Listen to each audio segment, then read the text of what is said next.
guys, we are back for another Dokkan battle video. This was probably the single hardest red zone challenge I've done yet.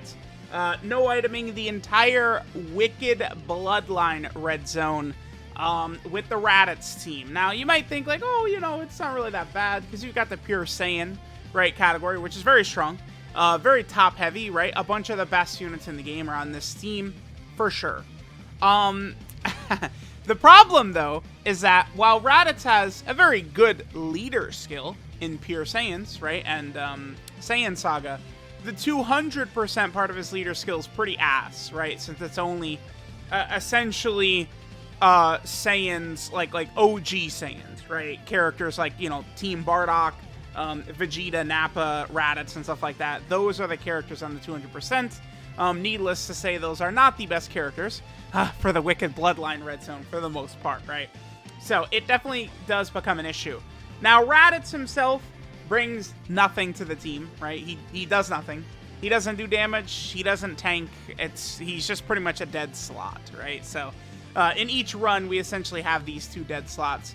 The good news, though, is that Raditz is a villain character, which means he takes,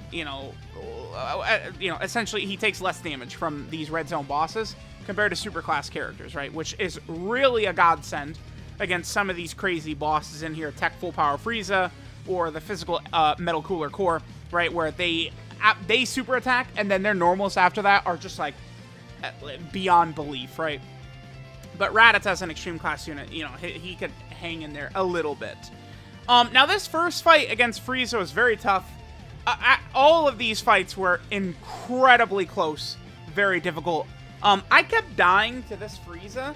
Number one, right, keep in mind that all these characters, right, like the gods and Carnival Goku and shit like that, we're using them with a 170% leader skill, right?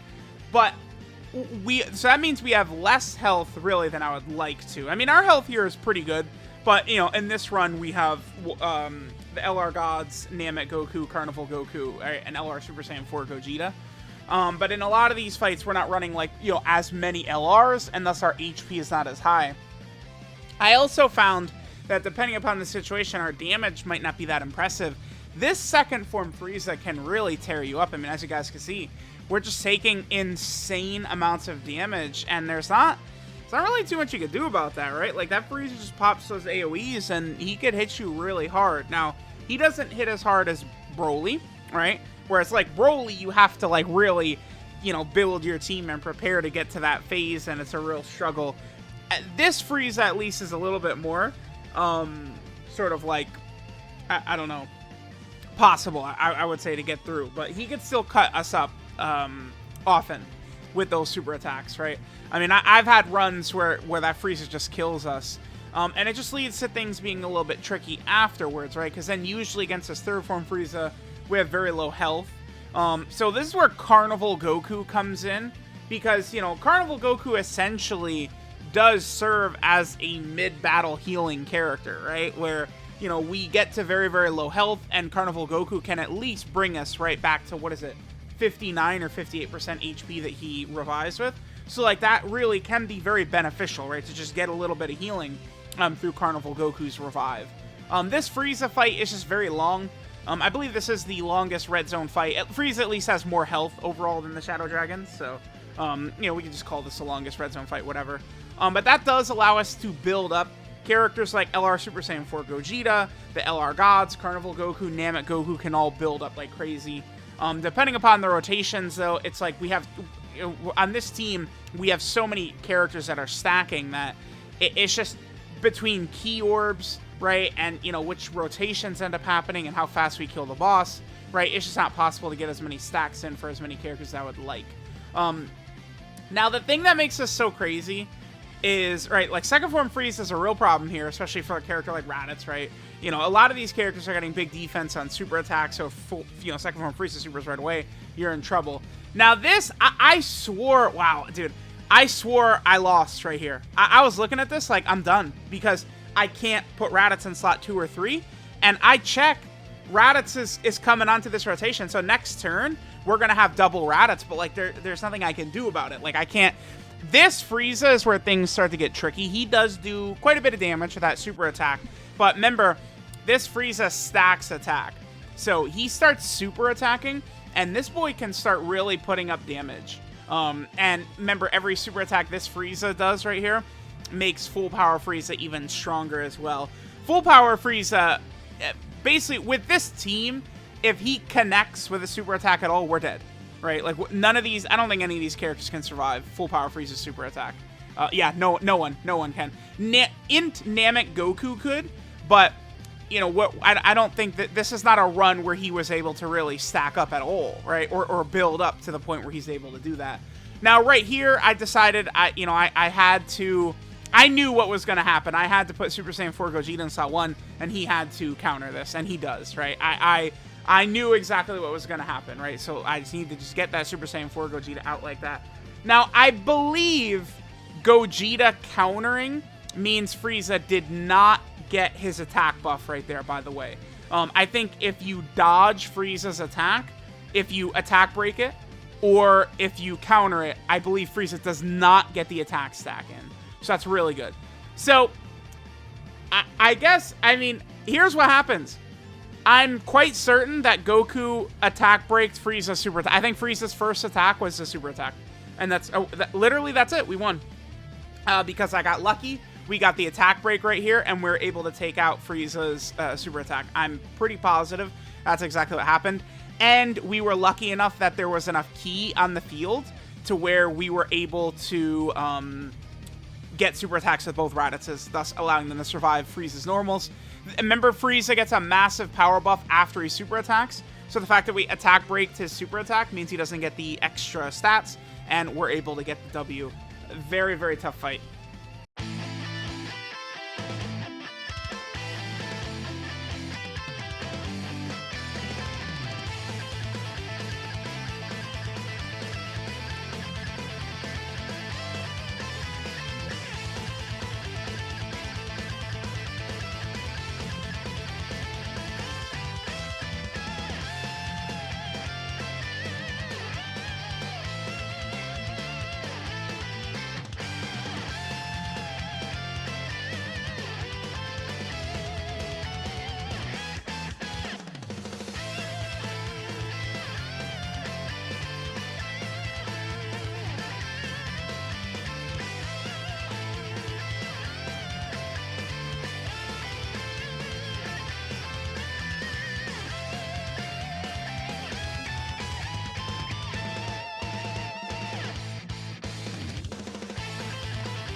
Alright, next we're moving on to Final Form Cooler. Now, this is an incredibly difficult fight. Duh, this guy is insane. You know, Cooler is the hardest hitting, like, turn 1 red zone boss. But here's the thing. At the very least, Raditz is physical, which means he has type advantage against Final Form Cooler in this fight. So, because of that, this is actually one of the easier ones. Like, I think this still took several tries. This was still pretty difficult. But this did, like, full power Frieza and the Metal Cooler Core took so many tries. Like, a week plus of attempts for both, right? Whereas, like, this, you know, I don't know. This might have only taken 1, 2, or 3 tries or something like that. Carnival Goku, again, notice he's in basically every single run we do. His revive is so important. LR Super Saiyan 4 Gogeta is a character that I feel like has borderline been slandered by a lot of the community lately, and people just don't, like, respect this unit enough. LR Super Saiyan 4 Gogeta can come into all these fights even without another GT Saiyan Roar character, right? Very impressive. Once you transform into Super Saiyan 4 Gogeta, the attack break, the counter, the damage reduction with rainbow orbs, right? The potential to triple super. He's just doing a lot, right? Oh, there we go. There's a super attack dodge. That would have done damage to us. I think that would have probably done a good, like, 200k damage, potentially.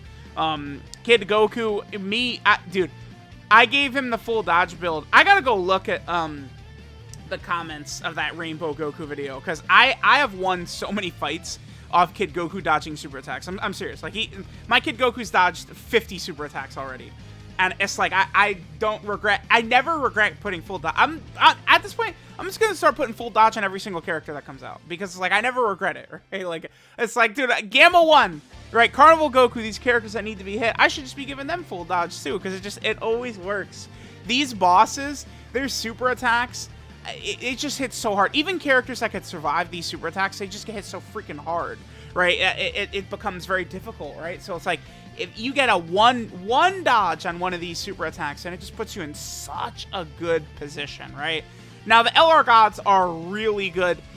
You don't want to really run tech characters into this fight too often, but the gods are good enough that I actually felt comfortable doing exactly that, right? We come in here with the gods, you know, depending upon the rotation, if they're able to get a lot of orbs, right, you know, they can do their attack break, they can dodge, right? They're doing a lot as well. 7th anniversary LRs, you know, better characters have come out, but I don't feel like the aging process for the 7th anniversary LRs. I don't. They're so good, and they're still so good.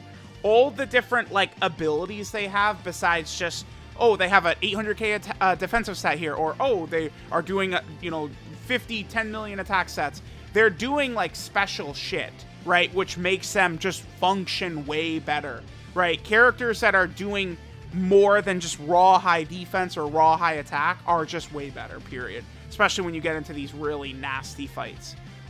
Again, Raditz right here, but, you know, he's an extreme class unit and he's got type advantage, so we're actually able to just barely survive right here, man. Look, I honestly, actually, we probably win because this Raditz double supers right here, right, which would allow him to take double digits. Look at our health. There's multiple wins we have in these, you know, 5 runs in the Wicked Bloodline Red Zone. We have multiple runs where we win off of some bullshit like this, where we have like 10,000 HP. It's crazy how close so many of these fights are, because these bosses are just so insane. They're just so powerful, right? But there we go. We're able to make it through against Final Form Cooler. Very, very tough, but again, Raditz has type advantage, which, you know, makes things feel a little bit easier.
Alright, so now we move on to the Mecha Freezing King Cold fights. Thank God we have a free pass fight right here.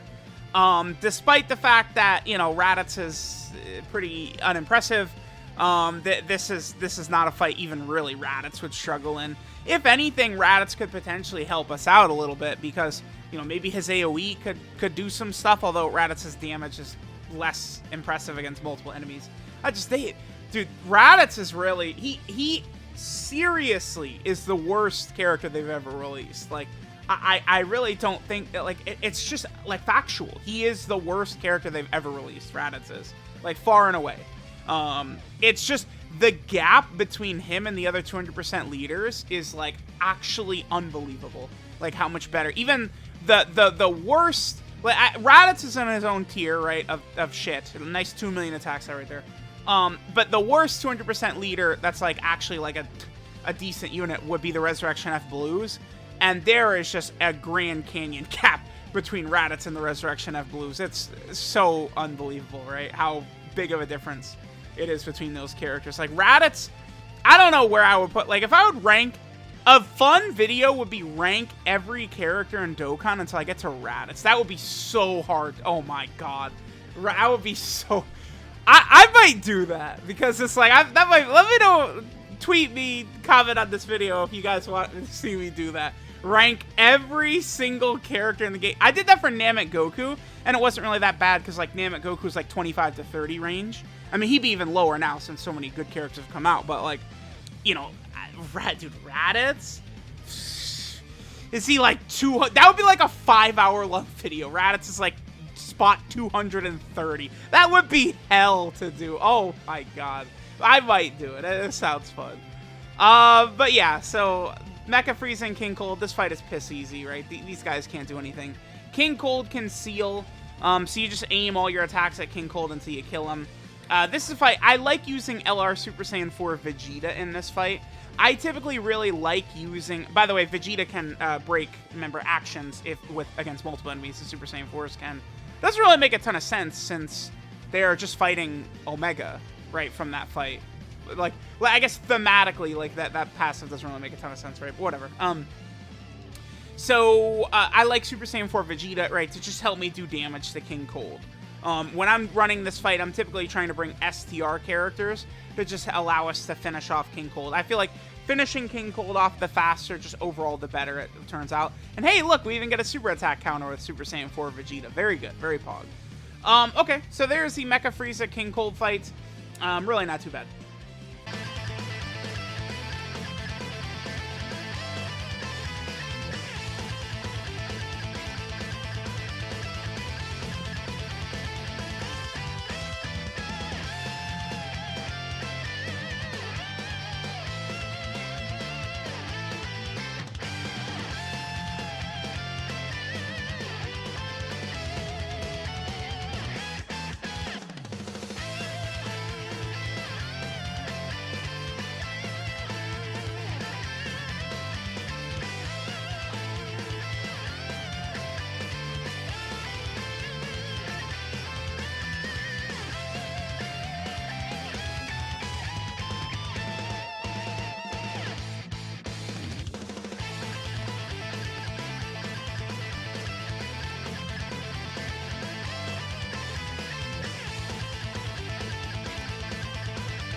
Alright, so we move on to the Metal Cooler fight.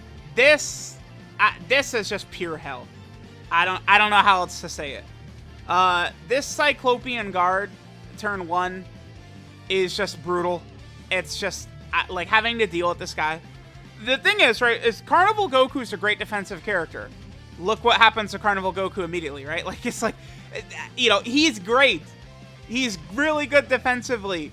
But this damn robot just hits so hard immediately. Like, already after 1 second into the fight, and it's like I instantly regret bringing Tech Gogeta. Tech Gogeta can really help in this Metal Cooler fight if we can get, but it's just, I don't even know what I was thinking bringing Tech Gogeta into this fight, honestly, because it's like, this is what happens, right? You come in here and then you just get completely ass blasted by this little robot. Like, of course, we have no chance of coming in here and, you know, using like Tech Gogeta. I just don't really know what I was thinking with that. Now, we got very lucky with Key Orbs that we were able to get both Raditz's super attacks. It's pretty insane to me that this is a win, right? Like, looking at how bad turn 1 was, we took a lot of damage. Then the second turn, we have double Raditz, and we actually are able to walk out of here with a win. I mean, that's... this has to be just a hugely lucky run right here. Now, some of the characters, it's obvious how we're bringing them. Tech, Kale, and Caulifla are just so massive. Using them in a fight against a very tough EGL enemy oftentimes is a really good idea, right? Because on turn 6, you could fuse with them, they could heal, it's just really good. The problem with Kale and Caulifla is that they are pathetic the opening couple turns, right? They have to really, if they could triple super turn 1, they're going to be looking a lot better. They're just so bad. Base Kale and I don't know what they were thinking with the base Kale and Caulifla. They're just so bad. Kefla's fine, right? I mean, she's obviously, like, been power crept to hell, right? I mean, she's a year old at this point, but you could still, I think, put in some work with Tech Kefla in some of these fights, right?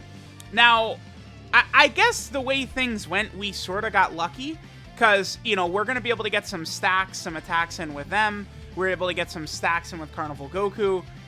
We do revive a little early, right? Which means we don't have a revive against actual Metal Cooler. But from this point on, at the very least with this team, we do have numerous characters with big-time active skills that could do a lot of damage to Metal Cooler. One of the toughest Metal Cooler fights I've had, I still remember, was that Ginyu Force run, where I just could not out-damage Metal Cooler's healing, right? Certainly could be an issue. The other thing that really, I don't think I've mentioned this, the other thing that just really can crush these runs, Raditz is so bad that almost always we want to just float him off, right? Like, you pretty much always have to just float his ass off. Like, you don't really have much of a choice. But if the boss just decides to bully the last slot in the rotation, oftentimes, like, you're screwed. Like, that's it. Like, yeah, have fun. It's over. It's oftentimes what happens.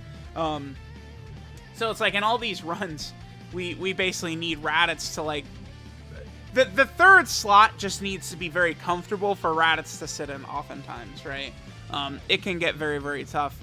Now, this is a fight, too. I believe when we actually finally do win this fight, we win. We have, like, 8,000 HP or something like that. Again, it's just very difficult to just sort of do our best to just try and squeeze through, like, as slowly as possible.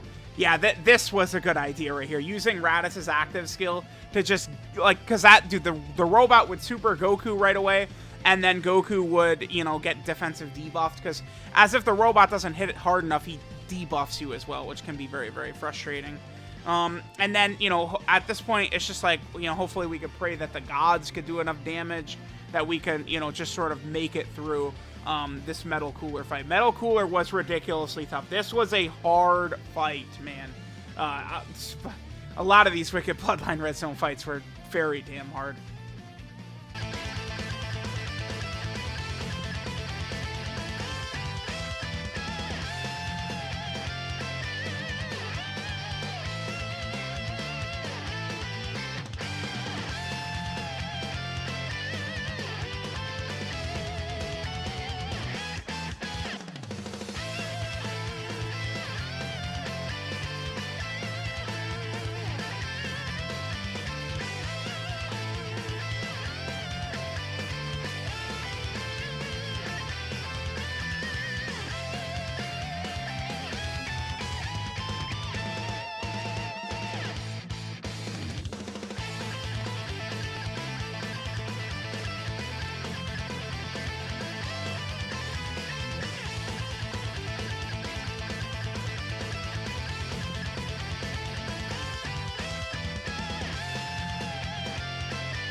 right, guys, now we move on to, thus far, this has been the single hardest fight for me to no item with any team in the red zone, right? Any team against any opponent in the red zone, this has been right up there as one of the hardest ones.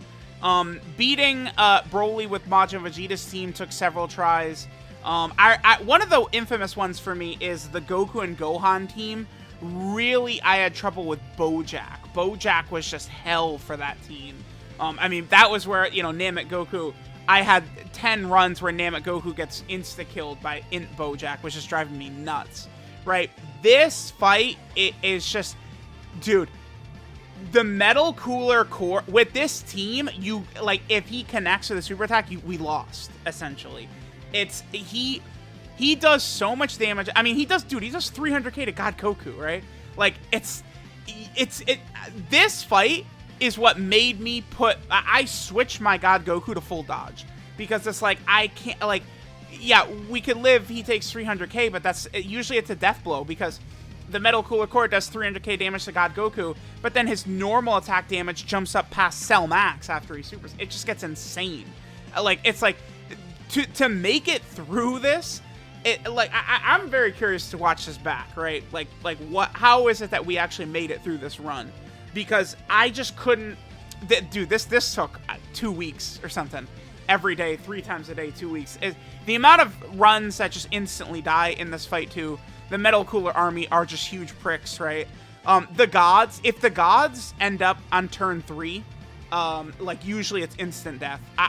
It's just almost impossible to hide them, I've found. Because this army is supering usually 2 times per turn. I busted out UI Goku for this. Because again, you can't really tank the Metal Cooler Core with this team. It's like when he super attacks, you lose. Pretty much.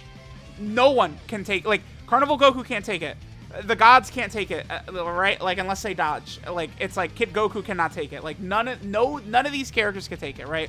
Remember that this is Kid Goku, Carnival Goku. The gods are not on a 200% leader skill, right? They're missing out on stats. Kid Goku doesn't have Android 8 to help him out, right? Like, this, with Raditz's Pure Saiyan team, it's not super great in this fight. I was actually thinking about, I was getting to the point, I was like, maybe I'll take off, like, you know, one of these characters and put, like, STR UI Goku on. I was thinking of trying LR Super Saiyan 4 Gogeta as well.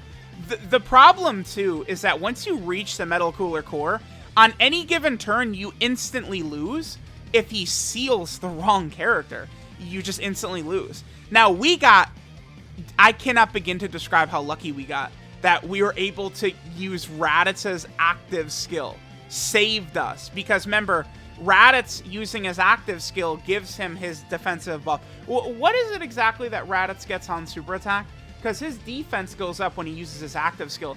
If we didn't have Raditz's active skill right there, I'm pretty sure we lose. We just instantly lost the second the turn started because the Metal Cooler Core sealed Raditz, right?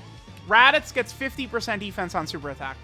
He's sealed, so he wasn't able to do that, but the active skill counts as that activating, so we're able to have that defensive buff. Raditz also gets 50% from his super attack effect. Yeah, dude, he took 200. Oh my god, yeah. We only won because we had Raditz's active skill right there. If we didn't, we instantly lost. Again, in order to, like, really make it through, a lot of times, too, we need, like, the Metal Cooler Core to decide to super, like, the last slot on a rotation where there's, like, UI Goku right there. Or, like, he supers and, like, Kid Goku dodges or some shit like that, right? Is basically what we need.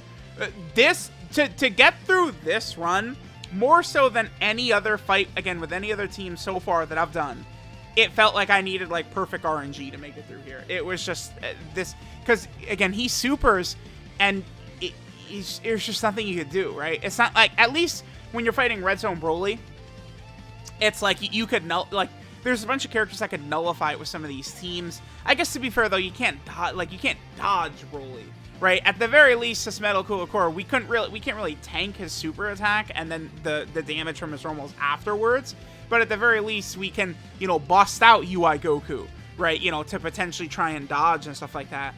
I try and restrict myself to characters on the leader skill, right? I don't want to use characters that aren't actually on the team. That's the one really rule for this challenge. Is I want to use double of the leader character, you know, so I want to use double Raditz, and then I want to make sure all the characters are on the leader skill. Otherwise, like, bringing, like, Chi-Lai to this fight without a leader skill probably would have been a smart idea, right? Because, again, it's like Chi-Lai and UI Goku are there for one reason, and that's their 70% chance to dodge and not to get hit. Chi-Lai would also give us access to the Scouter, and she'd be supporting and Rainbow Orb changing. She would be very helpful, but, again, I do try and restrict myself to just characters on the leader skill. UI Goku, with a good turn, could do decent damage, too, right? If he double or triple supers. Remember that he does do guaranteed crits on any additional super attacks he does, which could allow him to do some decent damage, right? But there we go. You know, it's just, we need a bunch of, like, crazy, ridiculous RNG luck. Oh, yeah, this right here. I remember, I think we're probably going to hang tight for a second right here, because I remember I tweeted right here. Like, again, this is attempt 30? I don't know, something like that. This is like attempt 30 or something. And it's like, I get to this point, and it's like, here we go. This bullshit. Metal Cooler Core seals Kid Goku, which neutralizes him, because he gets defense on super attack as well. And I was like, yeah, we're probably done, right? Like, honestly, I think the Metal Cooler Core, he might not even super attack here at all. But if he does, like, we're probably dead. Carnival Goku's really tanky, but it's just the increased damage that the Metal Cooler Core does after he supers is just, it's ridiculous. But there we go. There is the Wicked Bloodline Red Zone no items with Raditz's team. At the moment that I'm recording this, I've finished off every tough fight with Raditz. I think the only two ones that actually could be tough still is Rildo and Baby. I've not recorded those at the moment, but I actually have pretty much completed the Red Zone sweep with Raditz, thank God. So now I can move on to some of these other teams. Gamma 1 and 2 just dropped as well, so I do have still so many runs I want to complete. But I have so much fun doing this, right? No iteming all the Red Zone stages with all the different 200% teams is really, really fun to me, right? So let me know what you guys think of Raditz's team. Poor Raditz and his team. We may get through this crazy Wicked Bloodline Red Zone. Thanks, guys, for watching, and I'll catch y'all next time.